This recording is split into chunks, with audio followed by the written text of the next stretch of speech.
From childhood, we are taught a simple truth. Gravity rules the universe. It brings stars together, keeps planets in orbit, and forms galaxies. And this is, of course, true, but it is not the whole truth. There is a fundamental deception in this story, a great conspiracy of nature. After all, gravity is a force of attraction. It can only do one thing: pull everything toward the center. It cannot explain why planets do not fall into the sun, but revolve around it.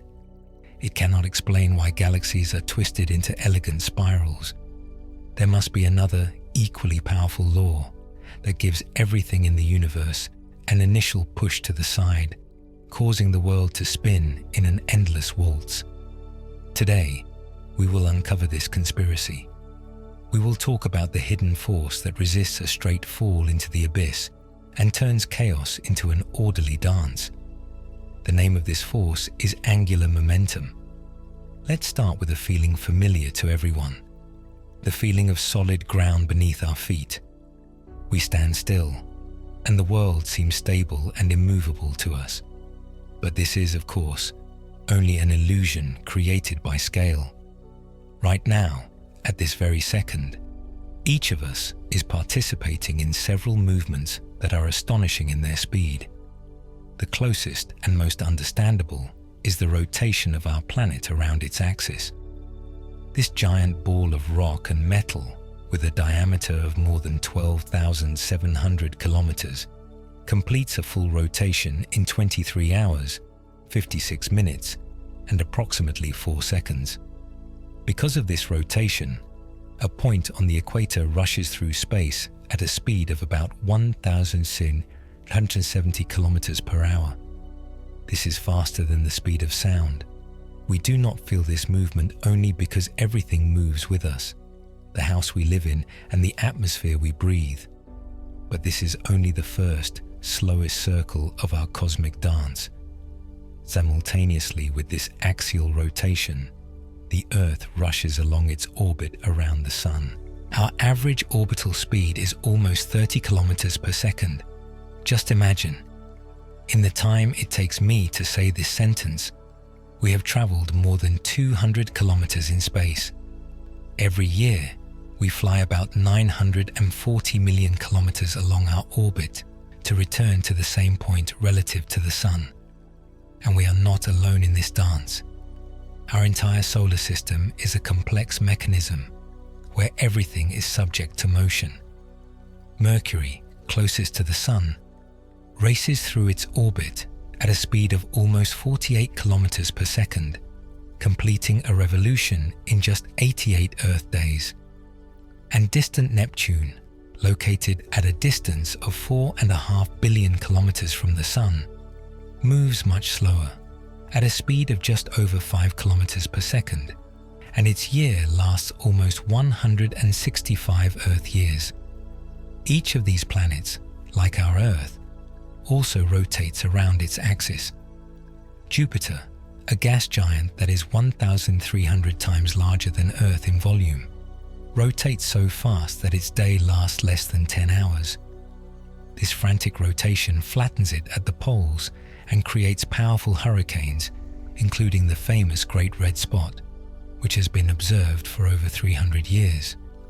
Venus, on the other hand, rotates incredibly slowly, and its day is longer than its year. In addition, it rotates in the opposite direction compared to most other planets, which scientists attribute to a possible giant collision in the distant past. Uranus is unique. Its axis of rotation is tilted so much that it actually lies on its side as it rolls along its orbit. Even our Sun, the center around which everything revolves, is itself in constant rotation. Being a ball of gas, it does not rotate like a solid body. Its equatorial regions complete one rotation in about 25 Earth days, while the polar regions take about 34 days. This differential rotation, astrophysicists believe, plays a key role in generating its powerful magnetic field and in cycles of solar activity. We see that at the level of our star system, rotation is not an exception, but a rule. But what if we look further? What if we mentally reduce the entire solar system to the size of a grain of sand? Will we see the same pattern on a larger scale? The answer is yes, and in an even more grandiose form. Our solar system is just one of, according to various estimates, between 200 and 400 billion stars that make up our galaxy, the Milky Way. And this entire colossal structure of stars, gas, and dust also rotates. We are located approximately 27,000 light-years from the center of the galaxy, in one of its spiral arms, the Orion Arm. And together with this entire arm, together with the Sun and all its planets, we are hurtling around the galactic center at a speed of about 220 kilometers per second. This is a mind-boggling speed. It takes our solar system about 230 million years to complete one full revolution around the center of the Milky Way. This period of time is called a galactic year. Think about it. When the Sun and Earth were last at this point in their galactic orbit, dinosaurs still roamed our planet, and hundreds of millions of years remained before the first humans appeared. The very structure of our galaxy is direct visual evidence of its rotation. Those beautiful spiral arms that we see in photographs of other galaxies similar to ours are not static structures, but waves of density that run across the rotating disk of stars and gas like ripples on water. In these waves, the gas is compressed, triggering the violent birth of new, bright, and hot stars. This is why the spiral arms are so clearly visible. They are illuminated by the light of young stellar nurseries.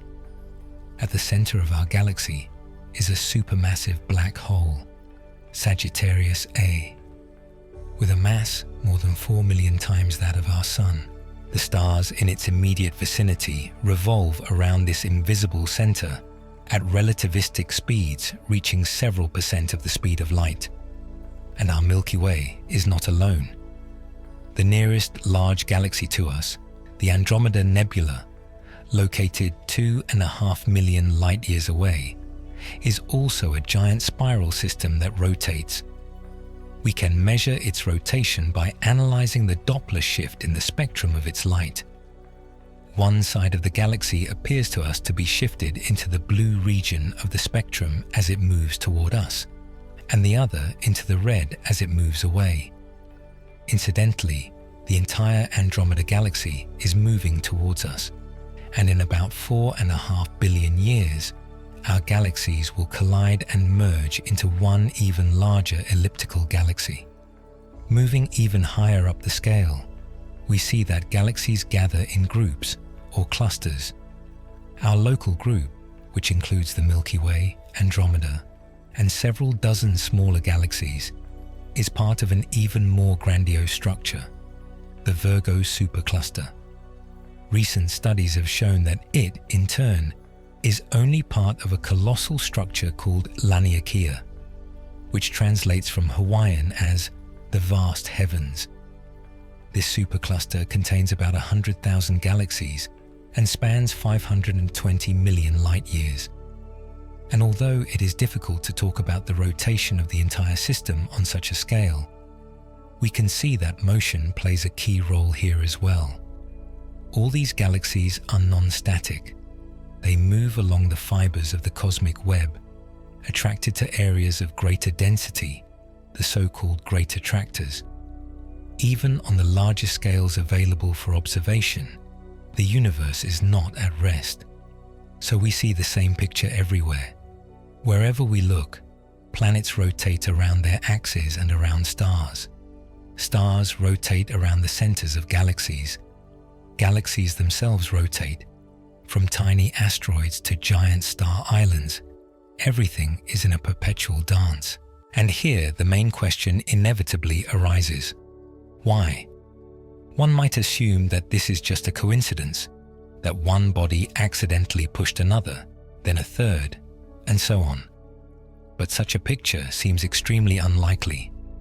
The universality of this phenomenon suggests that it is not chance, but some fundamental physical principle behind it, something inherent in the very nature of things. Gravity, as we have understood it since the days of Newton and Einstein, perfectly explains why bodies are attracted to each other. It explains why the Earth does not fly away from the Sun, and why the Milky Way does not fly apart into separate stars. But gravity is a force of central attraction. It pulls objects toward each other in a straight line. It cannot explain the appearance of this ubiquitous lateral motion, which transforms a straight line fall into a stable orbit or rotation. Where did this very first push come from? Why did the gas cloud from which our solar system was born not simply collapse into a single point under its own gravity, but spin around, forming a disk, a star, and planets? Why is the universe filled with these giant rotating structures, rather than simply static clusters of matter? To answer these questions, we will have to delve into one of the most beautiful and powerful ideas in physics, an idea that links the rotation of a figure skater on ice with the birth of stars and the formation of galaxies. We will talk about the great law of conservation of angular momentum, and it is this law, as we will see, that is the hidden conductor that controls this ubiquitous cosmic dance. In the last chapter, we were left with a question that seems both simple and incredibly complex. Why does everything rotate? We saw this universal dance on all scales, from our own planet to giant galaxies, and we came to the conclusion that a simple coincidence of circumstances is not enough here. There must be some fundamental principle, some physical law that makes rotation not just possible, but practically inevitable. And such a principle does exist. It is one of the most unshakable pillars of classical mechanics and of physics in general, the law of conservation of angular momentum, or, as it is also called, momentum. At first glance, this phrase sounds rather dry and academic, but I assure you that behind it lies one of the most elegant and vivid ideas in nature. We don't need complicated formulas to understand its essence. We only need one simple and familiar image. Imagine a figure skater on perfectly smooth ice. He begins to spin, spreading his arms out to the sides. His movement is smooth, unhurried, mesmerizing. He makes one turn, then another. Now pay attention. The skater suddenly presses his arms to his chest, and at that moment, a small miracle occurs. His speed of rotation increases many times over. He turns into a blurred silhouette, spinning so fast that it is almost impossible to follow him. What happened? Where did this extra energy for acceleration come from? After all, no one pushed him. The ice is smooth, friction can be ignored. He did not push off with his skates. Some invisible force spun him from within. But there are no miracles in physics, and there was no force. What we observed is the law of conservation of angular momentum in action. Let's take a closer look at this. Angular momentum is, in essence, a measure of the amount of rotational motion that a system possesses. And this value depends on three main parameters. The first is the mass of the object. The more massive the skater, the greater their angular momentum will be at the same speed. This is intuitive. The second parameter is the speed of rotation. The faster it rotates, the greater this value will be. This is also obvious. But the third parameter, the most subtle and most important for our understanding, is how the mass is distributed relative to the axis of rotation. When a skater holds their arms out to the sides, their mass, or more precisely the mass of their arms, is far from the central axis of their body. When they press their arms to their chest, they move this mass closer to the axis of rotation. And this is where the key lies. The law of conservation states, In a closed system that is not affected by external twisting forces, called moments of force in physics, the total angular momentum must remain strictly constant. It cannot arise from nowhere or disappear into nowhere. So what happens to the skater?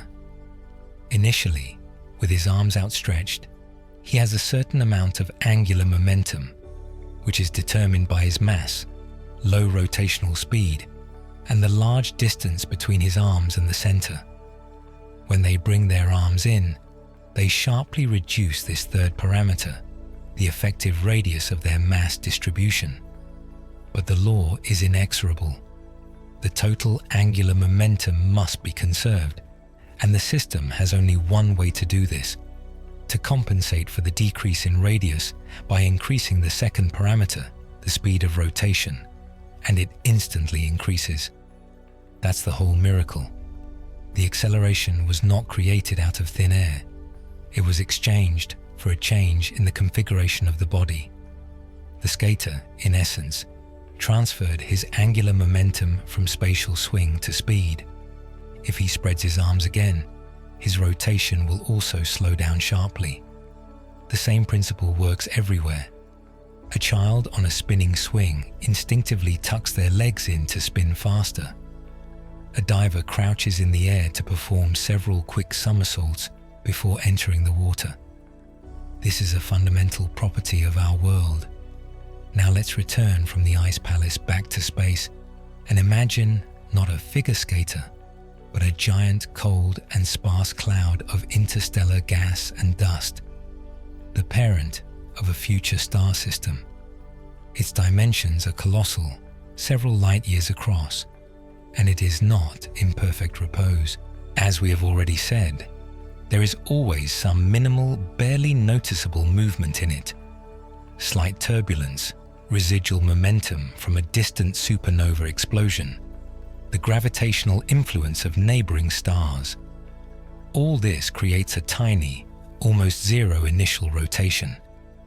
On the scale of the entire cloud, this movement is completely imperceptible. This is our figure skater, who has just begun to spin with his arms spread wide. And then gravity comes into play. It begins to slowly but inexorably compress the cloud. Particles of gas and dust rush toward the common center of mass. And what happens then? Exactly the same thing that happens to a figure skater who presses his arms to his body.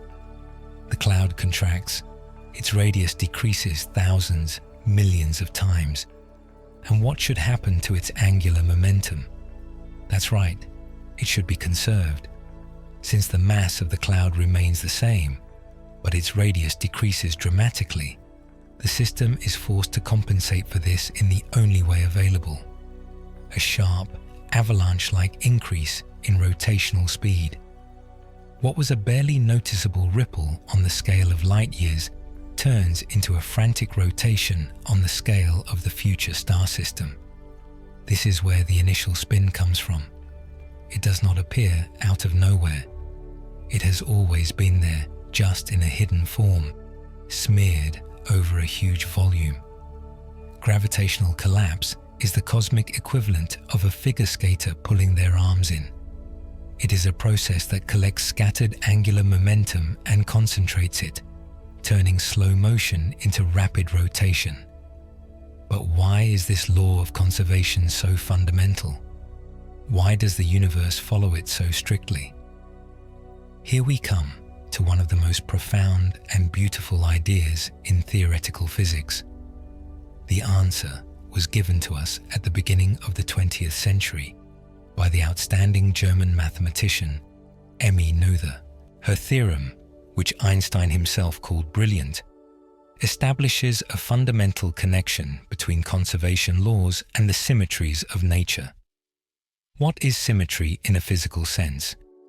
It is the invariance of the laws of physics under any transformations. For example, we have symmetry with respect to time shifts. This means that the laws of physics that worked yesterday work today and will work tomorrow. If you conduct an experiment today and get a certain result, then if you conduct exactly the same experiment a year later, you will get the same result. And so, Noether's theorem states that this temporal symmetry corresponds to the law of conservation of energy. Energy cannot be created or destroyed because the laws of nature do not change over time. Next, we have symmetry with respect to translation in space. This means that the laws of physics are the same here in our laboratory and at any other point in the universe, say, in the Andromeda galaxy. Space is homogeneous, and this symmetry, according to Noether's theorem, corresponds to the law of conservation of momentum, or quantity of motion. And now, for the most important part of our topic. There is another fundamental symmetry with respect to rotation in space. It is called the isotropy of space. This means that the laws of physics do not depend on direction. If you place your experimental device on a table or rotate it 90 degrees, the result of the experiment will not change. There is no special, distinguished direction in the universe. All directions are equal, and it is this fundamental symmetry, this isotropy of space, that corresponds to the law of conservation of angular momentum. Just think about the depth of this idea. The reason why a rotating gas cloud accelerates when compressed, and the reason why a figure skater begins to spin faster when pressing their arms to their body are ultimately the same. It is because the space around us is the same in all directions. The law of conservation of angular momentum is not just a convenient rule of mechanics. It is a direct consequence of the basic geometry of our world. It is built into the very operating system of the universe. Thus, we have found our hidden conductor. It is not some additional force. It is an inexorable rule that prevents rotational motion from simply disappearing. Any attempt by gravity to simply compress an object into a point runs up against this law. Gravity pulls matter toward the center, and the law of conservation of angular momentum causes it to spin faster and faster as it approaches that center. It is in the conflict between these two great principles, universal gravitation and conservation of rotation, that all the structures we see in space are born. Now, armed with this knowledge, we can go further and see how exactly this law shapes stars, planets, and entire galaxies out of shapeless clouds of gas. We will see how it causes matter to gather not into balls, but into disks, and how worlds are formed from these disks, as if from cosmic clay on a potter's wheel. So we have established that the law of conservation of angular momentum plays a key role in the cosmic dance. Like an invisible sculptor, it takes the initial, barely noticeable movement and, as matter is compressed under the action of gravity, transforms it into rapid rotation. But here, a thoughtful listener may ask a logical question. Where does that very first primary movement come from? Even if it is insignificant, it must come from somewhere. After all, if the original cloud of gas had been absolutely perfectly motionless and symmetrical, no compression would have caused it to rotate. It would simply collapse into a single point. This is a perfectly valid observation, and the answer to it takes us into a world where perfect order does not reign, but rather omnipresent chaos. Absolute calm on a cosmic scale is a theoretical abstraction that never occurs in reality. Let's try to look inside a giant molecular cloud, the cradle of future stars. Imagine a huge space stretching for tens of light years. It is not empty. It is filled mainly with hydrogen and helium, with a small admixture of heavier elements in the form of dust particles. But this gas is not a homogeneous, immobile substance. It lives its own complex dynamic life. First, there are turbulent currents within it. It's like smoke slowly swirling in calm air. Some parts of the cloud move in one direction, others in another. Vortices of different sizes arise. This internal movement is a legacy of the turbulent history of the galaxy itself. The gas in it is constantly mixed, compressed in spiral arms, and heated by the radiation of young stars. Secondly, the cloud is not isolated. It is constantly affected by external forces. Somewhere hundreds of light years away, a massive star exploded, a supernova. Its shockwave, spreading through the interstellar medium, reaches our cloud and disturbs it, compressing some parts and giving momentum to others. A passing star or another gas cloud can slightly pull on the edge of our cloud with its gravitational field, causing tidal forces and creating asymmetrical motion. Even the overall rotation of the galaxy contributes. Different parts of the cloud, being at slightly different distances from the galactic center, move at slightly different speeds. All this together creates a complex picture. At each point in the cloud, the gas velocity vector will be different. If we mentally sum up all these chaotic movements throughout the entire volume of the cloud, we will almost certainly get some non-zero total angular momentum.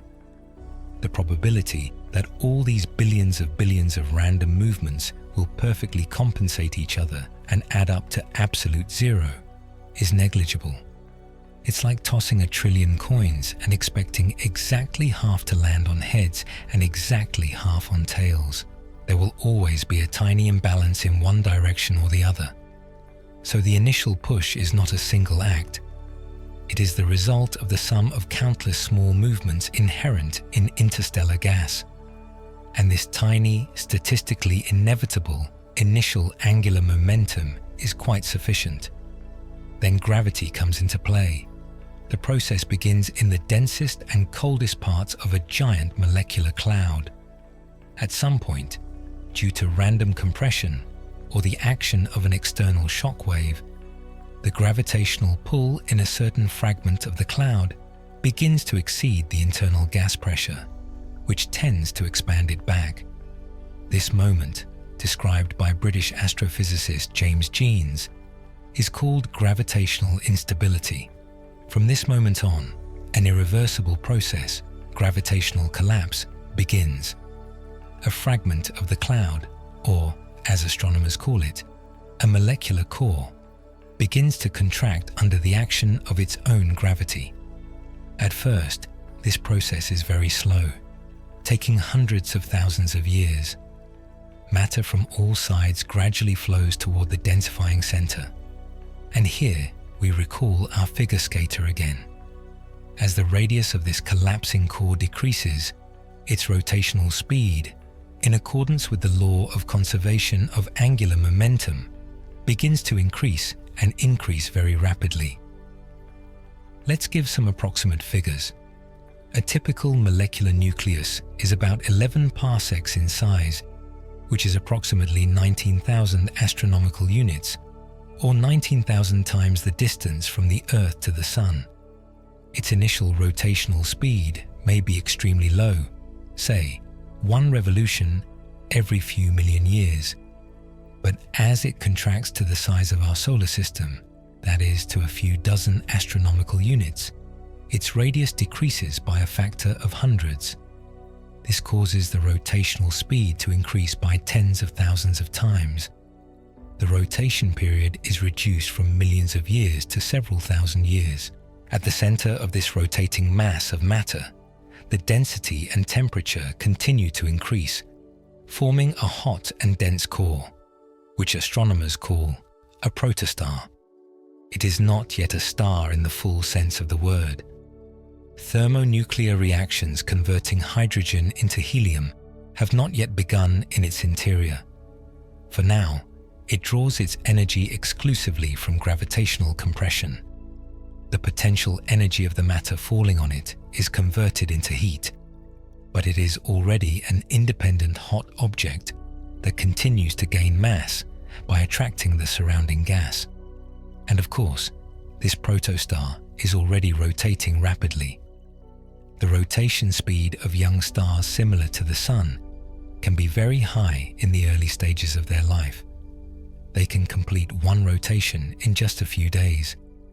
For comparison, our Sun today takes about a month to do this. This process explains why, when we look at the stars, we see that almost all of them are rotating. Some are faster, some are slower, but absolute stillness is extremely rare, if it is possible at all. Rotation is their birth trauma, an inevitable consequence of their birth from a contracting cloud of gas. But the story does not end there. The law of conservation of angular momentum leads to another equally important consequence. It determines not only the speed, but also the shape of the nascent system. If there were no rotation of the gas cloud, it would simply contract evenly on all sides, striving for a spherical shape. But the presence of rotation brings radical changes to this picture.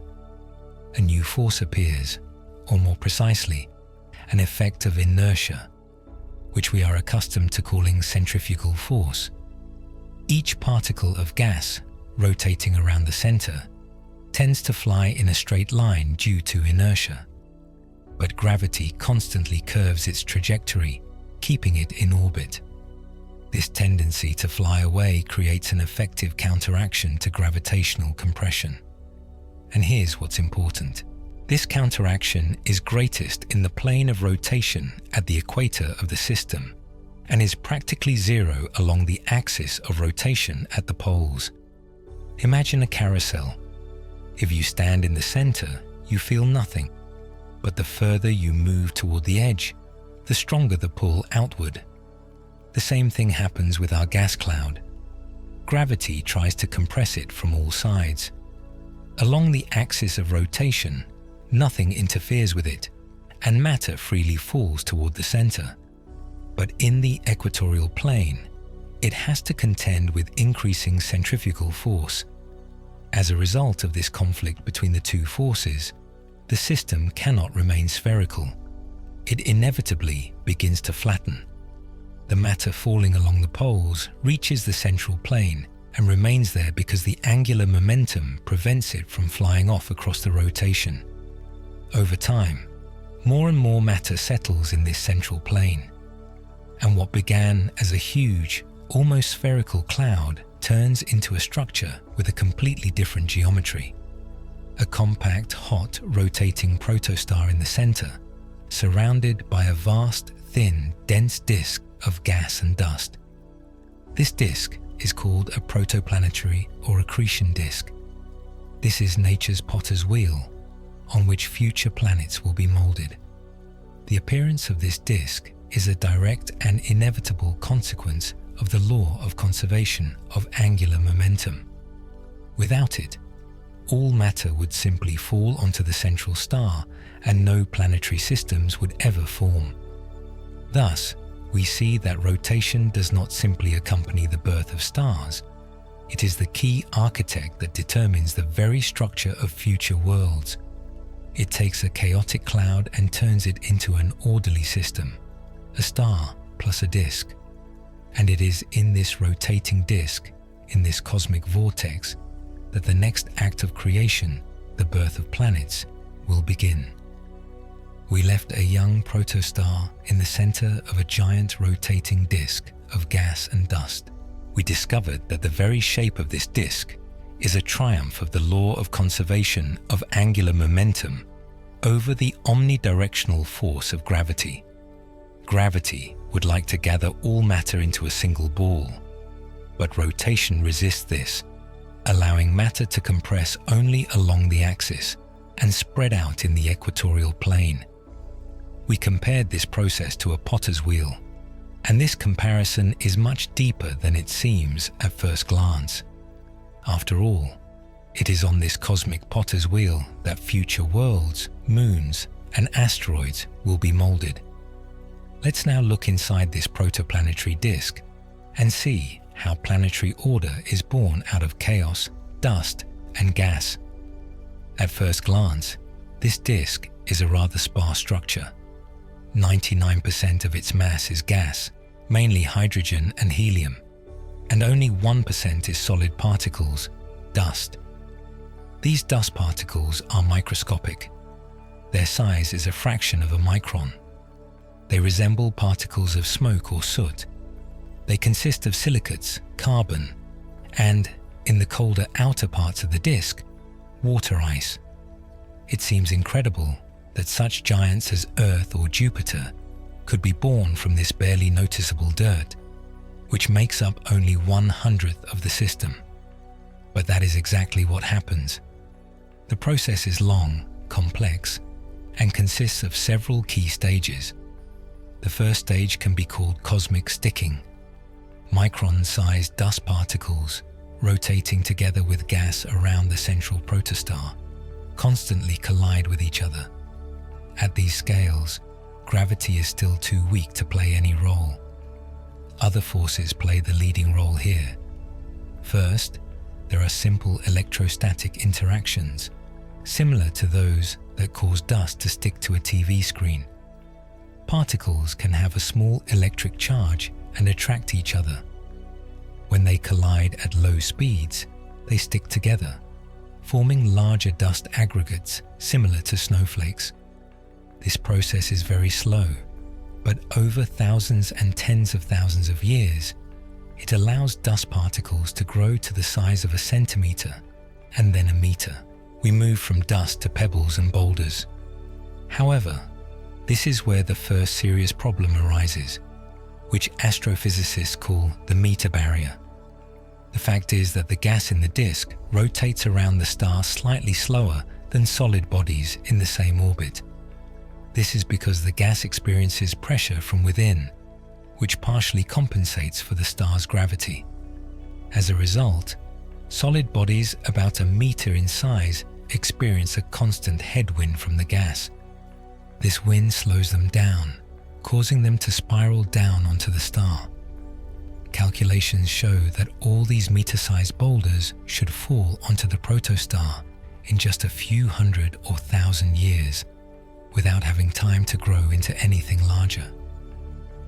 For a long time, this was a stumbling block for the theory of planet formation. Today, one of the leading hypotheses explaining how this barrier is overcome is the so-called streaming instability.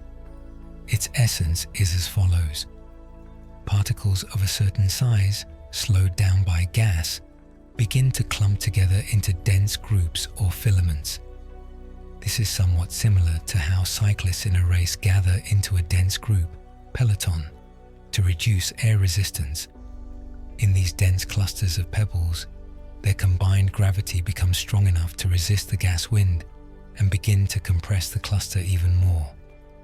Gravity within these clumps takes over, and they collapse, forming objects tens and hundreds of kilometers in size. These are planetesimals, the building blocks of future planets. This process can be very rapid, allowing them to jump over the dangerous meter barrier. Modern radio telescopes, such as the ALMA complex in Chile's Atacama Desert, observe protoplanetary disks and see concentric rings and dust clusters in them, which may be direct evidence of this mechanism at work. With the appearance of planetesimals, the game changes. Now gravity comes into play in full force. An era begins that can be called oligarchic growth. The largest planetesimals, the oligarchs, begin to dominate their zone of the disk. Their gravitational field is stronger, and they begin to actively attract and absorb their smaller neighbors. This is no longer a gentle sticking together, but an era of chaotic and violent collisions. The early solar system was not the peaceful place we know today. It was a veritable cosmic shooting range, where billions of planetesimals collided, shattered, merged, and changed their orbits. This process continued for millions of years. Gradually, each orbital zone of the disk developed its own leader, a protoplanet that cleared most of the debris from its orbit. And here, the distance to the central star began to play a key role. There is a conditional boundary in the disk that astronomers call the frost line or snow line. In our solar system, It is located between the orbits of Mars and Jupiter. Inside this line, close to a young and hot star, the temperature is too high for volatile compounds such as water, ammonia, or methane to exist in a solid form, as ice. They remain gases. Therefore, the solid material from which planets could be formed consisted only of refractory silicates and metals. And we remember that there was only 1% of 1% of them in the disk. There was not much material, so only relatively small rocky planets could form here: Mercury, Venus, Earth, and Mars.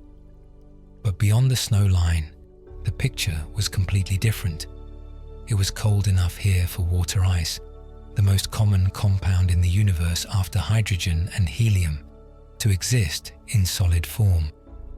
This means that there was several times more solid building material here than in the inner part of the system.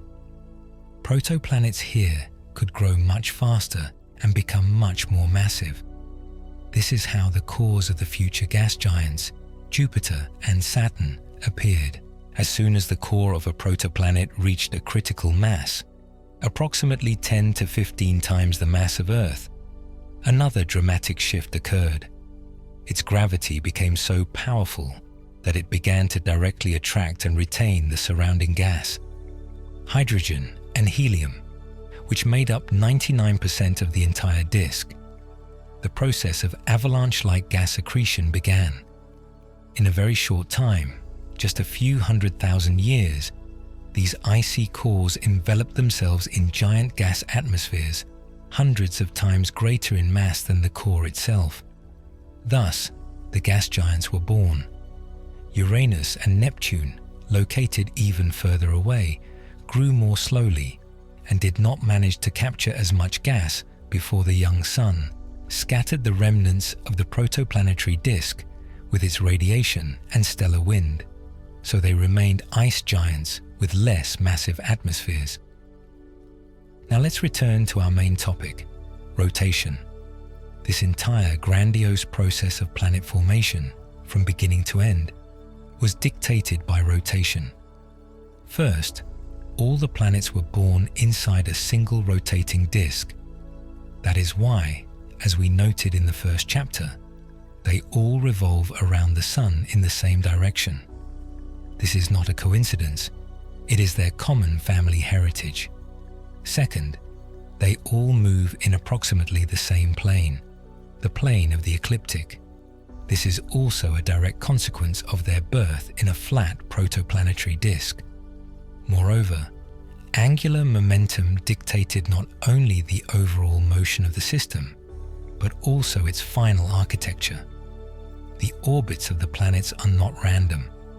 They are the result of a complex gravitational ballet that lasted millions of years, in which the conservation of angular momentum played a decisive role. The migration of giant planets such as Jupiter could have radically reshaped the entire system, ejecting some protoplanets and stabilizing the orbits of others. We have explained why planets revolve around the Sun and why they do so in such an orderly fashion. But we have not yet answered another equally important question. Why do they rotate around their own axis? Why does Earth have day and night? After all, this is also a form of rotation. It turns out that its origin is also a direct consequence of the turbulent and chaotic formation process we just described. We assembled the planets. They obediently revolve around their central star, each in its own orbit, all in the same direction, inheriting this motion from the giant protoplanetary disk. The picture seems harmonious and orderly. But let's now change the scale. Let's zoom in on one of these newborn planets, for example, the young Earth, and ask ourselves a question. Why is it itself a spinning top? Where did its own axial rotation come from, which gives us the change of day and night? The answer, as in the case of the rotation of the entire system, lies in the details of its birth. The planet did not arise from a single piece. As we have discovered, It was formed from countless smaller bodies, planetesimals and protoplanets. Each of these bodies moved in its own orbit within the disk, and when they collided and merged with the growing protoplanet, they brought with them not only their mass, but also their own angular momentum relative to the center of the future planet. Imagine this process. A large planetesimal approaches the protoplanet. If it hits exactly in the center, head-on, it will not impart any rotation to the planet. But such central collisions are extremely unlikely.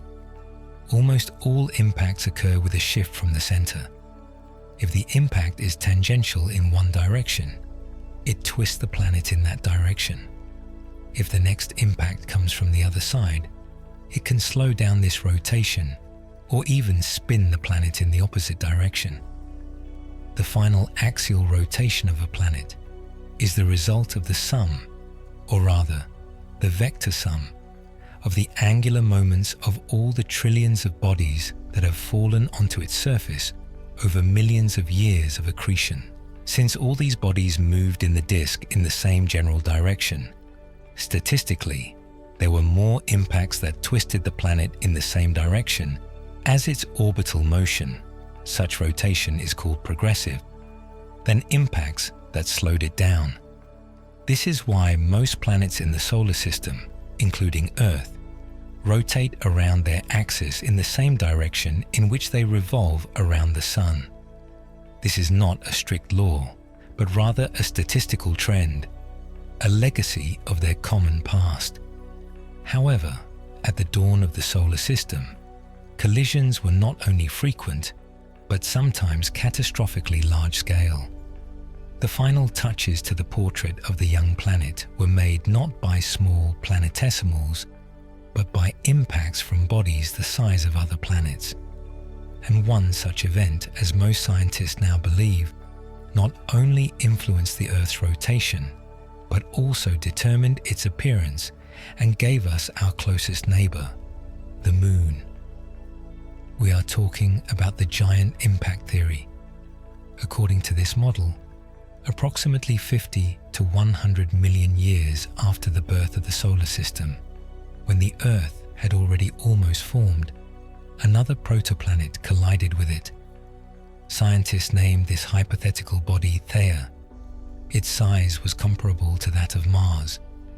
The impact was not head-on, but glancing, but its consequences were truly apocalyptic. The energy released during the collision was unimaginable. It was enough to completely melt both Earth and Theia, turning them into a single ball of boiling magma. This colossal cataclysm ejected a huge amount of molten material, mainly from the Earth's mantle and Theia's mantle, into near-Earth orbit. The heavier iron cores of both planets merged into one, forming the current core of the Earth. The cloud of debris thrown into orbit, obeying the same laws of gravity and angular momentum, eventually gathered into a single body. This is how the Moon was born. This theory perfectly explains many of the peculiarities of our satellite. Why does it have such a small iron core? And why is the isotopic composition of its rocks so strikingly similar to that of the Earth's mantle? But for our topic today, the most important thing is how this impact affected the Earth's rotation. It was so powerful that it completely rewrote the entire previous history of rotation. It was this oblique impact by Theia that most likely gave our planet its current rotation speed. Immediately after the collision, the young Earth rotated frantically. A day could last only 5 or 6 hours. Only over the following billions of years did tidal interactions with the newborn Moon gradually slow the Earth's rotation to our familiar 24 hours. Moreover, it was this impact that apparently tilted the Earth's axis. Today, our planet's axis of rotation is tilted at an angle of approximately 23.5 degrees to the plane of its orbit. And we should be grateful for this tilt, because it is the reason for the change of seasons on our planet. Without Theia's impact, the Earth could have rotated on an axis perpendicular to its orbit, and there would have been no spring, summer, autumn, or winter. This idea that giant collisions in the final stages of formation determine the axial rotation of planets helps us explain even the strangest anomalies in the solar system. Let's look at Venus. Not only does it rotate very slowly, with a day longer than a year, but it also rotates in the opposite direction, retrograde. Why? There is no consensus yet, but one of the leading hypotheses is that it too had its own catastrophe in the past. Perhaps it was one giant collision that practically stopped its initial progressive rotation and tilted it slightly. Or it was a series of smaller but well-directed impacts. There is another, equally elegant hypothesis.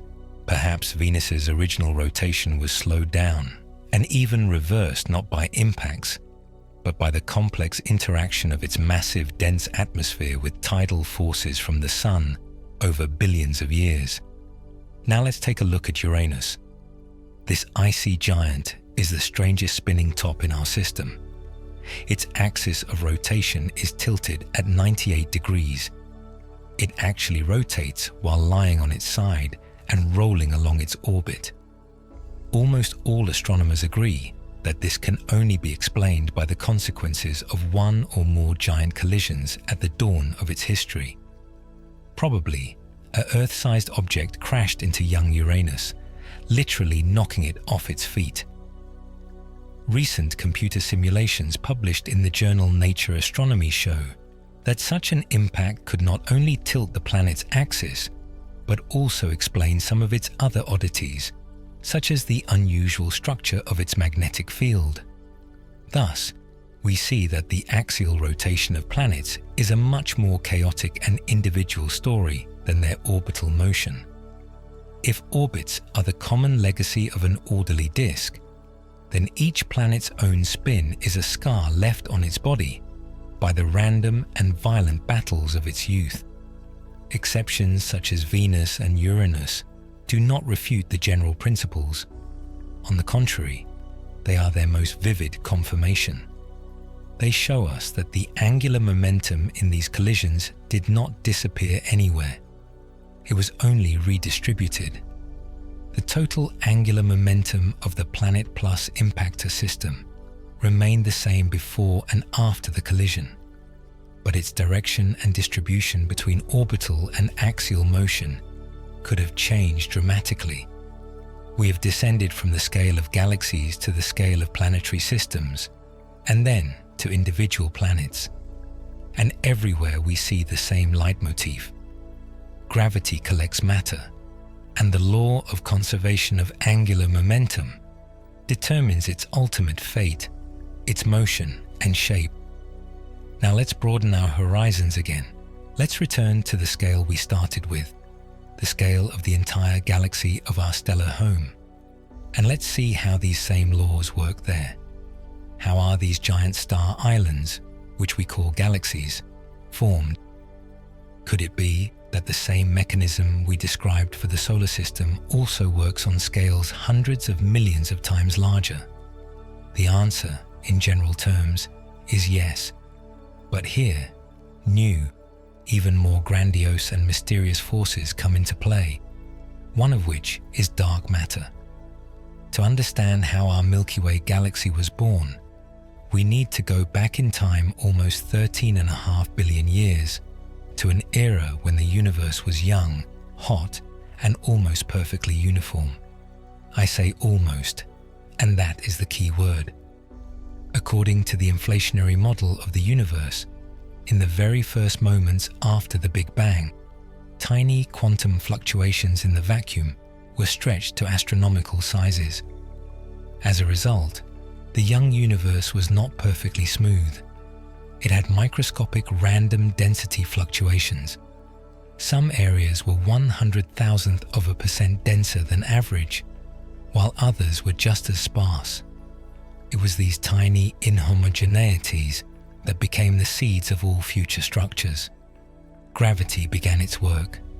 The denser areas began to attract matter, changing the density and becoming even denser over time. But there is one very important detail here. The ordinary baryonic matter that we, stars and gas are made of, was so hot at that time that its own pressure prevented it from effectively compressing under the action of gravity. It behaved like an elastic gas, and then the main, albeit invisible, player enters the scene: dark matter. This is a mysterious substance that does not interact with light, which is why it is dark, but it has mass and therefore participates in gravitational interaction. According to modern estimates, there is about 5 times more of it in the universe than all visible matter. And unlike baryonic matter, dark matter particles do not experience pressure. They could have started to clump together under the influence of gravity much earlier. It was dark matter that formed the first gravitational framework of the universe. It gathered into huge, almost spherical clouds, which we call halos. These halos became gravitational traps or wells into which ordinary matter, hydrogen and helium, then began to flow. Now imagine one of these giant clouds of primordial gas falling into the center of a dark matter halo. Its size is hundreds of thousands of light years. And as in the case of a protostellar cloud, it was not perfectly stationary. In the young, dense universe, neighboring protogalaxies and dark matter clusters exerted tidal forces on each other through their gravitational attraction. These external gravitational moments imparted a slight but noticeable initial rotation to the falling gas. And then a process familiar to us takes place, but on a colossal scale. The gas, falling into the gravitational well of the halo, begins to compress. According to the law of conservation of angular momentum, its rotation accelerated many times over. But why did it form a flat disk rather than remaining a spherical cloud? Here again, the key difference between dark matter and ordinary matter comes into play. Dark matter particles are believed to interact with each other very little. As they fly past each other, they simply exchange gravitational momentum and continue on their way. This is why the dark matter halo remains large and spherical. Atoms of ordinary gas, on the other hand, can collide. When they collide, they rub against each other, heat up, and then emit this excess energy in the form of light. Losing energy, the gas can no longer resist gravity and continues to contract. But again, it cannot contract in all directions. Rotation prevents it from contracting in the plane of the equator, but nothing prevents it from falling along the axis of rotation.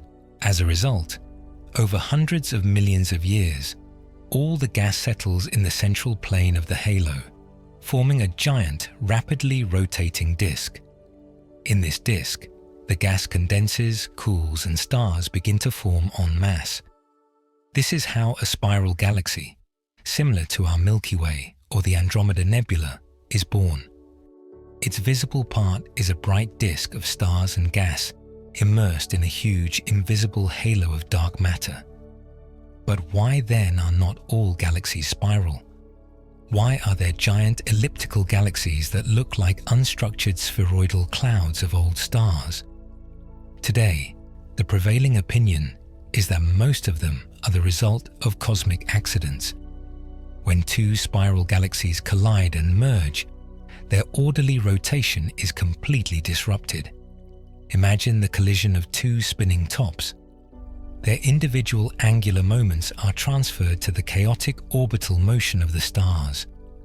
The stars begin to move not in circular orbits in the disk, but in elongated random trajectories, forming a giant ellipsoid.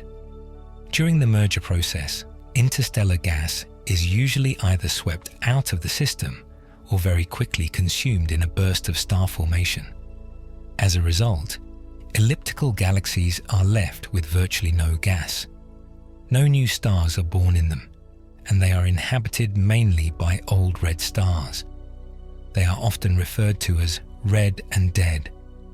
Our Milky Way, as we have already mentioned, will merge with Andromeda in 4.5 billion years. The result of this merger will most likely also be one giant elliptical galaxy. It was the study of the rotation of galaxies that gave us one of the most compelling pieces of evidence for the existence of dark matter. In the mid-20th century, astronomers, in particular the outstanding researcher Vera Rubin, began to measure the rotation speed of stars in spiral galaxies. They expected to see that stars on the outskirts of the galaxy rotate much slower than stars closer to the center, just as Neptune moves slower than Mercury. After all, the bulk of visible matter, stars, gas, is concentrated in the center. But the results of the observations were shocking. It turned out that the speeds of stars on the periphery of galaxies hardly decrease at all. They rotate just as fast as the stars in the middle. These flat rotation curves were completely inexplicable in terms of the gravity of only visible matter. To keep these stars in such fast orbits, the galaxy had to have a mass 5 to 10 times greater than what we see. This result became irrefutable evidence that our galaxies are immersed in massive halos of invisible dark matter. Thus, the very fact of the rotation of galaxies not only confirmed our fundamental theories, but also pointed us to the greatest mystery of modern cosmology. We have seen how rotation, obeying a universal law, forms worlds and galaxies. It creates order out of chaos, disks out of clouds, systems out of matter. But what happens if this process is taken to its absolute limit? What happens to rotation when a giant star collapses into an object the size of a small city? Nature has prepared for us the most extreme example of the law of conservation of angular momentum, and that is pulsars. Until now, we have talked about rotation on a scale that, although grandiose, is still imaginable. Planets, stars, and galaxies are extended objects that rotate with periods ranging from a few hours to hundreds of millions of years. But what happens if we take our main principle, the law of conservation of angular momentum, and apply it to the most extreme conditions that can be found in the universe? What happens if we take an object with a mass greater than that of the Sun and compress it to the size of a city? Nature gives us the opportunity to observe such an incredible experiment. And the results of this experiment are known to us as neutron stars and pulsars. To understand what a neutron star is, we need to follow the final act of the life of a star that is much more massive than our Sun, say 10 or 20 times more massive. For millions of years, thermonuclear reactions have been raging in its core. Hydrogen is converted into helium, helium into carbon, carbon into oxygen, and so on, until an iron core is formed at the very center. Iron is the final stop. The synthesis of heavier elements no longer releases energy, but, on the contrary, requires it. At this point, the star loses its internal source of pressure, which has been counteracting gravity throughout its life. Catastrophe becomes inevitable. In a fraction of a second, gravity wins a crushing victory. The iron core, which was the size of our Earth, collapses in on itself. The pressure and temperature become so monstrous that protons and electrons literally squeeze into each other, forming neutrons. The entire complex world of atoms disappears, turning into a homogeneous substance of superdense neutron matter. A neutron star is born. This process is accompanied by the release of a colossal amount of energy in the form of neutrinos, and a powerful explosion that tears off and scatters the outer shells of the star into space. We call this phenomenon a Type II supernova explosion. Now let's return to our main topic. The original star, like any other, rotated. Even if very slowly, making one revolution in several weeks or months, it had its own quite definite angular momentum but in the process of collapse, its core contracted from a size of 1,000 kilometers to a diameter of only 20, maybe 30 kilometers. The radius decreased hundreds, if not thousands of times. According to the law of conservation of angular momentum, what should happen to the speed of rotation? It should increase. And not just increase, but increase by an astronomical number of times, proportional to the square of the decrease in radius. Let's remember our figure skater. He pressed his arms to his body and began to spin several times faster. Now imagine that this figure skater could somehow miraculously shrink to the size of a speck of dust. His rotational speed would become unimaginable. This is exactly what happens to the core of a collapsing star. What was a leisurely rotation turns into a frenzied whirlwind. A newborn neutron star begins to rotate at a speed of tens and sometimes hundreds of revolutions per second. An object heavier than the sun, but the size of Manhattan, spins faster than the blades of a kitchen blender. This is the most vivid, extreme, and beautiful manifestation of the law of conservation of angular momentum in the universe. But how can we see these tiny, super-dense spinning tops from a distance of thousands of light years? After all, they are very small and do not emit much light themselves. This is where another property that neutron stars inherit from their progenitor comes into play: magnetic fields. During the collapse, the star's magnetic field lines are frozen into its matter. And when the core contracts, the density of these field lines increases dramatically. The magnetic field is amplified millions, even billions of times, reaching values that cannot be recreated in any laboratory on Earth. A neutron star becomes the owner of one of the most powerful magnetic fields in the universe. And here's what happens next. The axis of rotation of a neutron star, as a rule, does not coincide with the axis of its magnetic field. They are tilted relative to each other, just as the Earth's axis of rotation is tilted relative to its orbit. The powerful and rapidly rotating magnetic field creates extreme electric fields around the neutron star. They pull charged particles, electrons and positrons, from the surface of the star and accelerate them to near-light speeds along the magnetic field lines emanating from the magnetic poles. These relativistic particles emit powerful synchrotron radiation, forming two narrow beams similar to the light from a searchlight. The result is a truly amazing object. We have a superdense sphere rotating at breakneck speed, and two narrow beams of radio waves, and sometimes visible light, X-rays and gamma rays, emanating from its magnetic poles.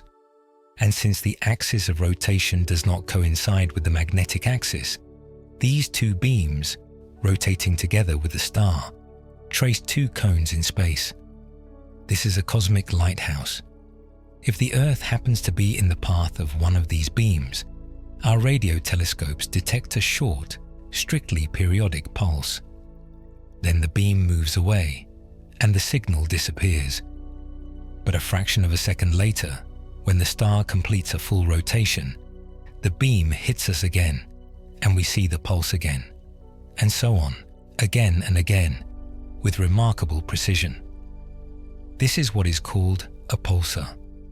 It was first discovered in 1967 by graduate student Jocelyn Bell Burnell and her supervisor Anthony Hewish.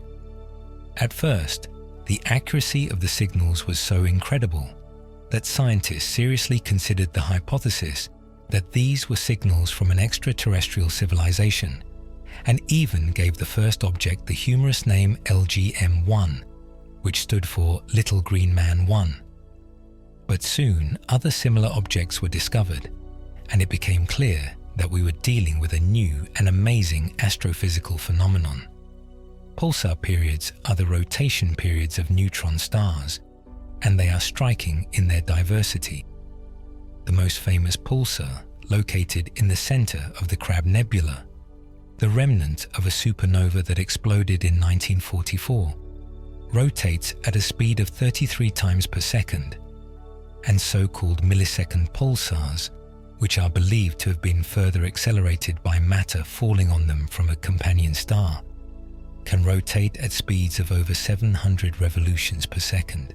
This means that a point on the equator of such a star moves at a speed reaching 20 to 30% of the speed of light. Pulsars are not only a demonstration of extreme rotation, they are also incredibly accurate cosmic clocks. The stability of their rotation rivals the best atomic clocks on Earth. Over time, they slow down very slowly as they lose their rotational energy to radiation. By observing this slowdown, we can very accurately estimate their age. By analyzing the smallest deviations in the arrival time of their pulses, astronomers can study the properties of the interstellar medium, test the predictions of general relativity, and even attempt to directly detect ultra-low frequency gravitational waves using a network of pulsars as a giant galactic detector. Thus, extreme collapse and the law of conservation of angular momentum have given us one of the most amazing tools for studying the universe. But even that is not the limit. There are objects that are even denser and even stranger, where rotation begins to distort not only matter, but the very fabric of space-time itself. And these, of course, are rotating black holes. We have just seen how the law of conservation of angular momentum spins neutron stars to incredible speeds. But what if the original star was so massive, say, more than 30 times the mass of the Sun, that after the collapse of its core, even the pressure of degenerate neutron matter cannot resist gravity? In this case, the collapse becomes completely unstoppable. The core of the star collapses to a singularity, a point of infinite density, and around it arises a region from which even light cannot escape. A black hole is born. For a long time, physics was dominated by the idea of a black hole based on the simplest solution to Einstein's equations, found by Carl Schwarzschild back in 1916. This solution described an idealized, non-rotating, electrically neutral black hole. Such an object was described by only one parameter: mass. It was extremely simple, but this solution had one major problem. It most likely has nothing to do with reality. After all, black holes, like neutron stars, are born from the collapse of stars, and all stars, as we have repeatedly said, rotate. Where does their enormous angular momentum go during the collapse? It cannot simply disappear. It must be preserved and transferred to a new object, a black hole. This means that virtually all black holes in our universe must be rotating. The mathematical description of such a rotating black hole was only found in 1963 by New Zealand mathematician Roy Kerr. And this solution turned out to be much more complex and interesting than Schwarzschild's solution. Kerr's black hole is described by two parameters: mass and angular momentum, or spin, and its structure is strikingly different from the non-rotating case. First, its singularity is no longer a point, but a ring.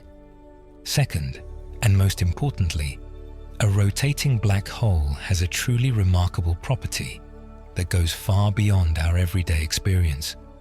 It drags space-time along with it.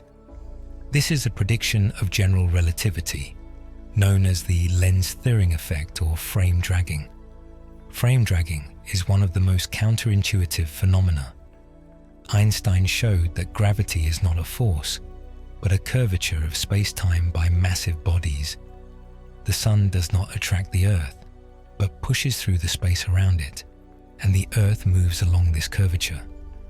But in 1918, Joseph Lense and Hans Stirling, analyzing Einstein's equations, showed that if a massive body not only exists, but also rotates, it not only bends space-time, but also twists it, like a spoon rotating in thick honey.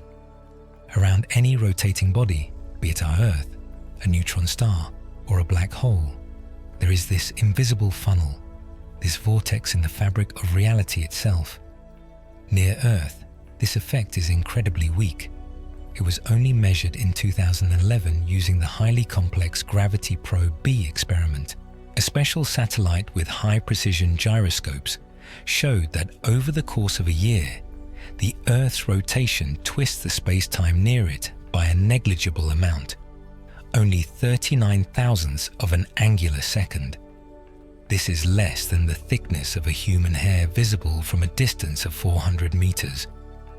But the very fact of this measurement was the greatest triumph of Einstein's theory. Now let's imagine what happens near a rotating black hole, where all the mass of a star is concentrated in an infinitely small area, and rotation can be relativistic. Here, the effect of space-time dragging becomes not just noticeable, but dominant. It creates a special region around the black hole that non-rotating objects do not have. This region is called the ergosphere. The ergosphere is located outside the event horizon, the very point of no return, but inside it, the dragging of space-time is so strong that it becomes physically impossible to remain at rest relative to distant stars. Space itself rushes around the black hole faster than the speed of light. Once in the ergosphere, any object, even if it turns on its engines at full power in an attempt to stop, will be inexorably dragged into rotation along with space. Rest is impossible here. One can only rotate. This property of the ergosphere gave rise to one of the most famous thought experiments in physics, proposed by Roger Penrose. He showed that, theoretically, energy can be extracted from a rotating black hole. If you send an object into the ergosphere and divide it into two parts there, you can choose trajectories so that one part falls behind the event horizon and the other flies out of the ergosphere with more energy than the original object had. This extra energy will be borrowed from the rotational energy of the black hole itself. Thus, the black hole will slow down and we will get free energy. Of course, in practice, such a process is incredibly difficult to implement, but the theoretical possibility of this shows that the rotation of a black hole is not just a parameter, it is a giant reservoir of energy. Recently, thanks to the work of the Event Horizon Telescope, we were able to see the shadow of a supermassive black hole in the center of the M87 galaxy for the first time. The image of an asymmetrical bright ring around a dark area is indirect, but very strong evidence that this black hole is spinning rapidly. Its spin causes the accretion disk of hot gas to move at relativistic speeds, and the part of it that is moving towards us appears much brighter to us due to the Doppler effect. Thus, rotation in the most extreme conditions ceases to be simply the movement of matter. It becomes a property of the geometry of space-time itself. It creates vortices in reality from which energy can be drawn, and where the very concept of rest loses its meaning. We have come a long way from the familiar rotation of planets to the twisting of the very fabric of existence. It seems we have reached the limit, but is that really the case? What if the very concept of rotation is embedded even deeper, at the level of the most fundamental building blocks of the universe? Let's swap our telescope for a microscope and take a look at the quantum world. We have taken a grand journey through the universe, observing rotation on every conceivable scale, from planets to galaxies, and even to the very fabric of space-time around black holes. And at every level, we have seen how the law of conservation of angular momentum governs this dance. Now I invite you to take the most abrupt and perhaps most difficult turn in our exploration. Let's move from the macrocosm to the microcosm. Let's ask ourselves, do the elementary particles that make up everything around us, electrons, protons, photons, rotate? This question stumped the creators of quantum mechanics at the beginning of the 20th century. Experiments, in particular the famous Stern-Gerlach experiment of 1922, irrefutably showed that particles such as electrons behave as if they have their own internal angular momentum. They behaved like tiny magnets, which is very natural for a rotating charged ball. The answer would seem obvious. Yes, an electron rotating around its axis. This hypothesis was called spin, from the English word for rotation. However, as soon as physicists tried to take this idea literally, they encountered insurmountable paradoxes. Let's follow their thinking. If an electron is a rotating ball, then it must have some kind of radius. From scattering experiments, we know that if an electron has any size at all, it is extremely small. But if we take the measured value of the electron's spin and its mass and try to calculate the speed at which a point on its equator must rotate to create such angular momentum, we get a value many times greater than the speed of light. And this, as we know from Einstein's special theory of relativity, is absolutely impossible. In addition, another, even stranger problem arose. A classical spinning top can have any angular momentum value. It is enough to change its rotation speed. But experiments have shown that an electron's angular momentum can only take two strictly defined values. If we measure its projection onto any axis, we always get either plus 1/2 or minus 1/2 in Planck's constant units. There are no intermediate values. Spin turned out to be quantized, and in a very strange way. It behaved as if an electron had two possible spin projections in any direction we chose. It became clear that the analogy with a spinning ball, although useful for intuition, was fundamentally incorrect. The spin of an elementary particle is not mechanical rotation in our usual understanding. It is a purely quantum property, as fundamental and inseparable as mass or electric charge. An electron has spin not because it rotates, but simply because it has spin. It is an intrinsic relativistic property that is mathematically described in the same way as angular momentum, but has no classical analog. We can say that spin is the intrinsic angular momentum of a particle, unrelated to its motion in space. In 1928, the great theoretical physicist Paul Dirac showed that the existence of spin naturally follows from his relativistic equation describing the motion of an electron. It turned out that as soon as we try to combine quantum mechanics and the special theory of relativity, the property we call spin appears automatically. Different particles have different spins. The particles that make up matter, electrons, protons, neutrons, as well as quarks and neutrinos, have half-integer spin, 1/2, 3/2, and so on. Such particles are called fermions, while particles that are carriers of interactions, photons, light, gluons, strong interaction, W and Z bosons, weak interaction, have integer spin, 0, 1, 2. They are called bosons. This difference in spin has profound consequences for our universe. The fact is that fermions obey the Pauli exclusion principle. It states that two identical fermions cannot be in the same quantum state. This principle is a direct consequence of their half-integer spin, and it is precisely this principle that makes our world what it is. Because of the Pauli principle, electrons in an atom cannot all fall to the lowest energy level at once.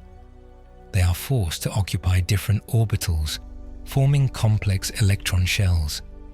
It is the structure of these shells that determines all the chemical properties of the elements, the entire periodic table, all of chemistry, all of biology.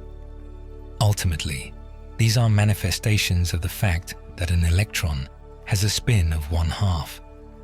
Without the Pauli principle, all matter in the universe would collapse into a super-dense, homogeneous mass. Bosons, on the contrary, do not obey the exclusion principle. On the contrary, they like to be in the same state. It is this property that makes the existence of a laser beam possible, where trillions of photons behave like one large coherent wave. Thus, we come to a striking conclusion. Our study of rotation has taken us from giant galaxies to the smallest building blocks of matter. And here, at the most fundamental level, we have again discovered rotation. But this is no longer classical rotation, but its mysterious quantum analog, spin. And this property turned out to be more than just a side effect. It underlies the very structure of matter, the stability of atoms, and the diversity of chemical elements. Rotation in one form or another is truly woven into the fabric of reality itself. We saw that everything rotates, from planets and stars to black holes and elementary particles. Only one last and most daring question remained. If all parts of the system rotate, can the system itself rotate as a whole? Does our entire universe rotate? We traced the thread of rotation through all levels of the universe.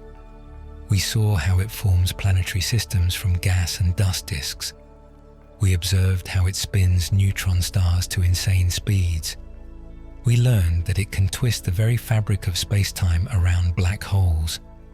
And we even discovered its mysterious quantum analog, spin, at the heart of every elementary particle. Now, standing at the top of this ladder of scales, we are ready to ask the most global and perhaps the most philosophical question of all. If all the components of the universe are rotating, isn't it logical to assume that the universe itself, as a whole, may also have some kind of global, all-encompassing rotation? This idea, known as the rotating universe hypothesis, has stirred the minds of physicists and cosmologists throughout most of the 20th century. One of the first to take it seriously was the Austrian mathematician Kurt Gödel, a close friend of Albert Einstein. In 1949, Gödel found a completely new and very strange, exact solution to Einstein's general relativity equations. It described a universe that did not expand or contract, but rotated as a single entity. Gödel's universe was a real mathematical nightmare for intuition. There was no single time common to all observers. Moreover, due to the global rotation of space-time, closed time curves existed in it. This means that a traveler moving in a sufficiently fast spaceship could go back to his own past and, for example, meet himself. Of course, Gödel's universe did not describe our real world, because we know for certain that our universe is expanding, but the very mathematical possibility of its existence showed that the rotation of the universe does not contradict the laws of general relativity. It was a challenge that could not be ignored. But how can we check whether our real universe is rotating? If it did rotate, it would have one fundamental consequence. It would have a distinct direction in space, the very axis of the world around which the rotation would occur. And the existence of such a distinct direction would contradict one of the fundamental assumptions of modern cosmology, the cosmological principle. This principle, which is more of a philosophical assumption confirmed by observations, states that on sufficiently large scales, the universe is homogeneous and isotropic. Homogeneity means that it looks roughly the same no matter where we look at it from within the galaxy. Isotropy means that it looks the same no matter which direction we look at it from. It is isotropy that would be violated if the universe were rotating. Just as a passenger on a rotating carousel can distinguish between the direction of forward motion and the direction of backward motion, we would be able to detect a certain global asymmetry in the picture of the world. For decades, astronomers have been looking for signs of such asymmetry. They analyze the distribution of distant galaxies in the celestial sphere, trying to find any global patterns indicating rotation. They studied the polarization of light from quasars located at opposite ends of the observable universe. But all these searches yielded no clear results. The most powerful tool for testing the cosmological principle came with the discovery of relic radiation, also known as the cosmic microwave background, CMB. This is the oldest radiation in the universe, a kind of echo of the Big Bang. It comes to us from all directions and is almost perfectly isotropic. Its temperature is practically the same in any direction and is approximately 2.725 thousandths of a Kelvin. However, thanks to high-precision measurements by space observatories such as WMAP, and Planck, we know that there are tiny temperature fluctuations in this radiation, the very primary inhomogeneities from which galaxies grew. These fluctuations amount to only 100,000th of the average temperature. The map of the cosmic microwave background radiation is, in essence, a snapshot of the universe at the age of only 380,000 years. And if the young universe was rotating, this rotation should have left its mark, its imprint. On this map, scientists began to closely analyze the statistical properties of these fluctuations. They were looking for global anisotropies that could indicate rotation. For example, rotation could have created spiral patterns in the map of relic radiation, or small but systematic differences in temperature between the two opposite hemispheres of the sky. And here, a surprise awaited the researchers. Analysis of the data obtained by the WMAP satellite revealed several strange large-scale anomalies that did not seem to fit into the standard cosmological model.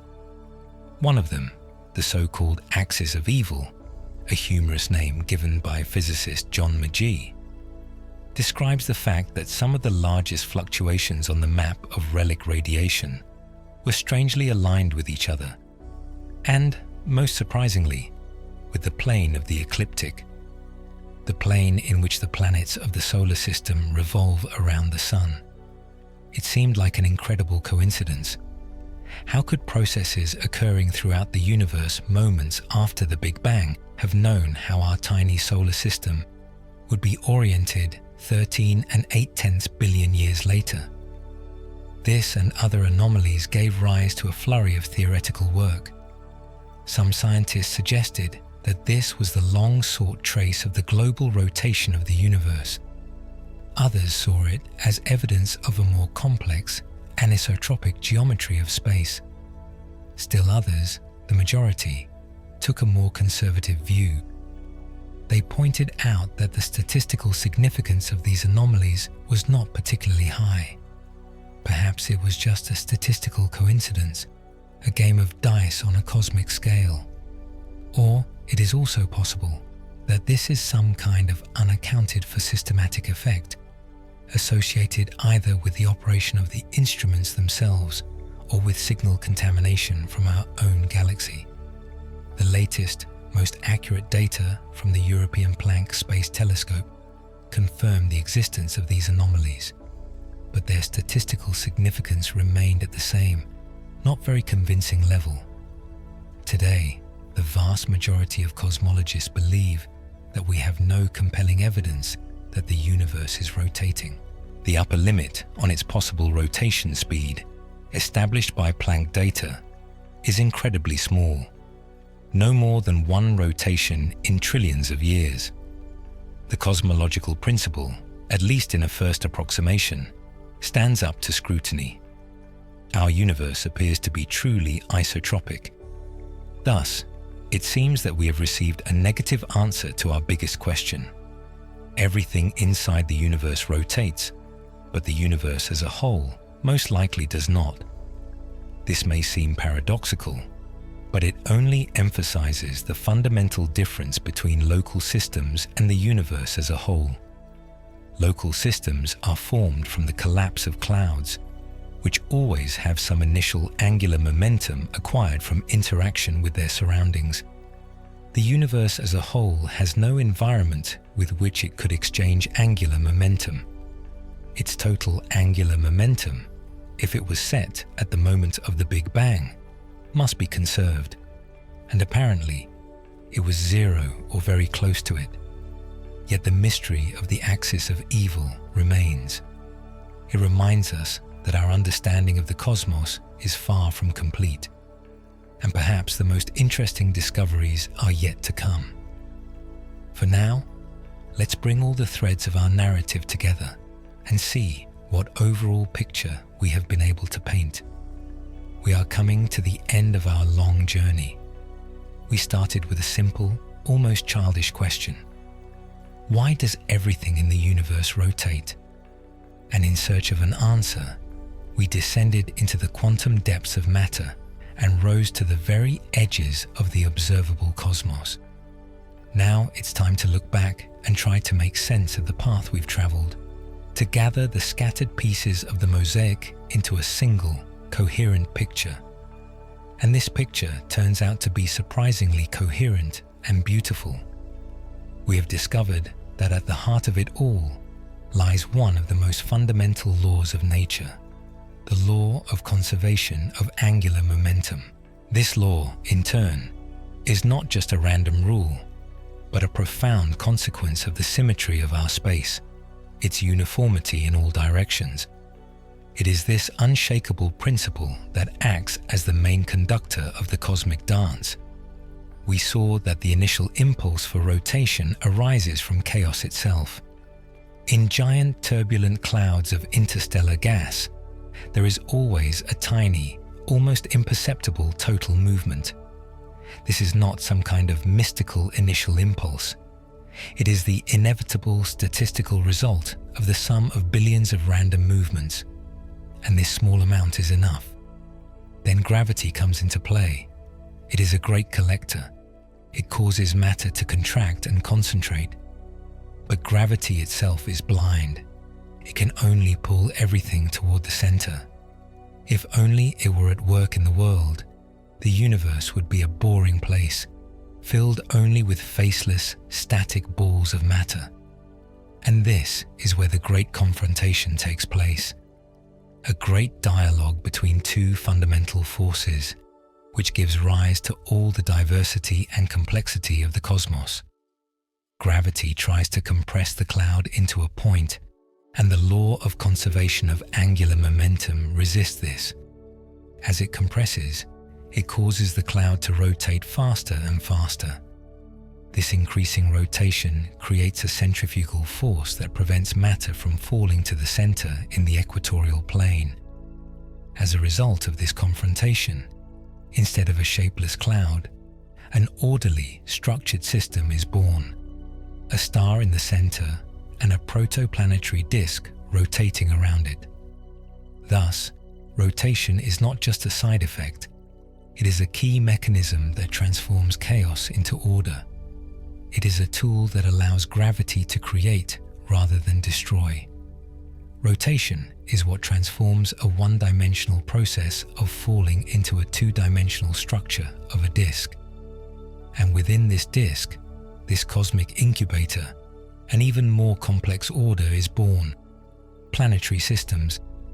We have seen that rotation determines literally everything in their architecture. It sets the general direction of the planet's motion, the plane of their orbits. It also determines the axial rotation of each planet through the chaos of random collisions at the dawn of formation, giving them the change of day and night. Even our climate and the changing seasons are the legacy of a giant collision that tilted the Earth's axis billions of years ago. Moreover, rotation is a necessary condition for the emergence of life as we know it. The rotation of our planet's liquid metal core creates a dynamo effect that generates the Earth's global magnetic field.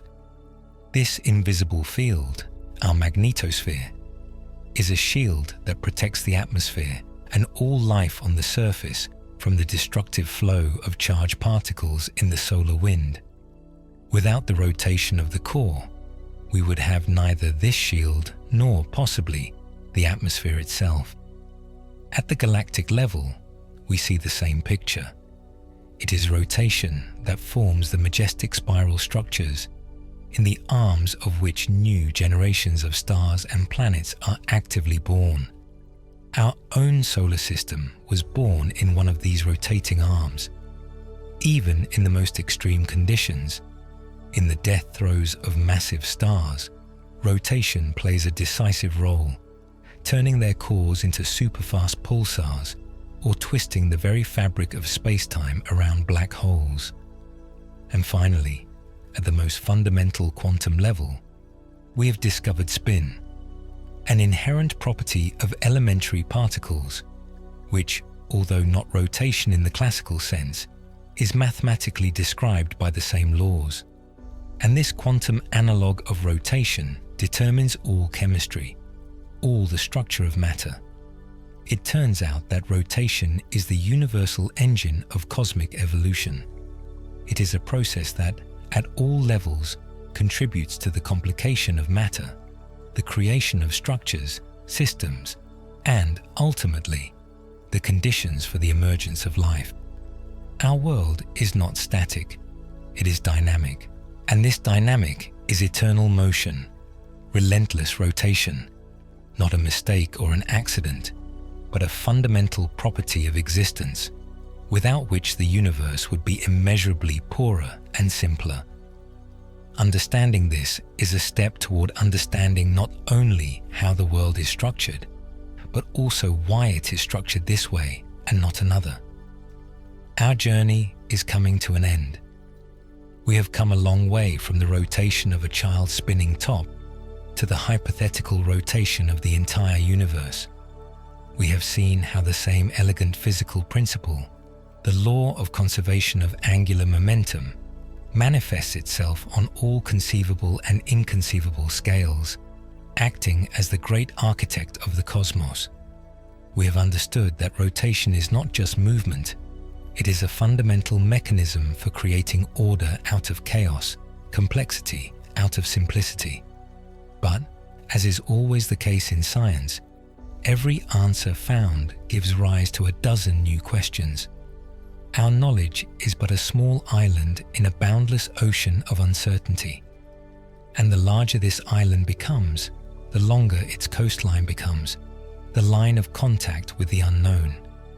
We still do not fully understand all the details of the planet formation process. How exactly do protoplanets overcome the meter barrier? What role do turbulence and magnetic fields in protoplanetary disks play in this?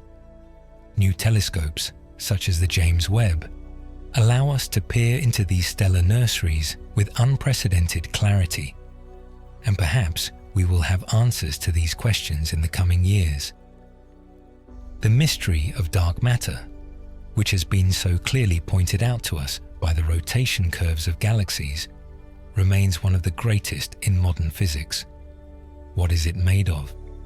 Will we ever be able to directly detect its particles in underground detectors, or create them in a Large Hadron Collider? Until we answer this question, our understanding of the formation and evolution of galaxies will remain incomplete. Rotating black holes continue to pose profound theoretical questions. What happens to their ring singularity? Are the predictions of general relativity valid in such extreme conditions? Or do we need a new quantum theory of gravity to describe their interior? Gravitational wave observatories, such as LIGO and Virgo, already allow us to hear the merger of rotating black holes, providing unique data to test our most daring theories. And of course, there remains the question of the global geometry of the universe. Is it truly isotropic? Or do strange anomalies in the cosmic microwave background indicate something more, some new, as yet undiscovered physics? Future, even more precise cosmological missions may be able to provide a definitive answer. But perhaps the main conclusion we can draw from our conversation is more philosophical in nature. We live in a world where absolute rest is an unattainable abstraction. Everything from the smallest particles to giant superclusters of galaxies is in perpetual, endless motion. Our planet rotates, our sun rotates, our galaxy rotates. We ourselves are only temporary passengers on this giant multi-level carousel. And there is nothing frightening about this. On the contrary, there is a profound harmony in it. This eternal motion, this universal dance, is the life of the universe. It is a process that creates stars, forms worlds, and ultimately led to the emergence of us, beings capable of raising our heads, looking at the starry sky, and asking ourselves, why does all this rotate? Perhaps the most important answer is hidden in this very question. Knowledge is also a form of movement, the movement of thought from the simple to the complex, from the known to the unknown. And while we ask questions, while we try to understand the laws of this great cosmic dance, we ourselves are an integral part of it. What other hidden symphony of movement will we hear in the future? The question remains open. Thank you for sharing this journey with me.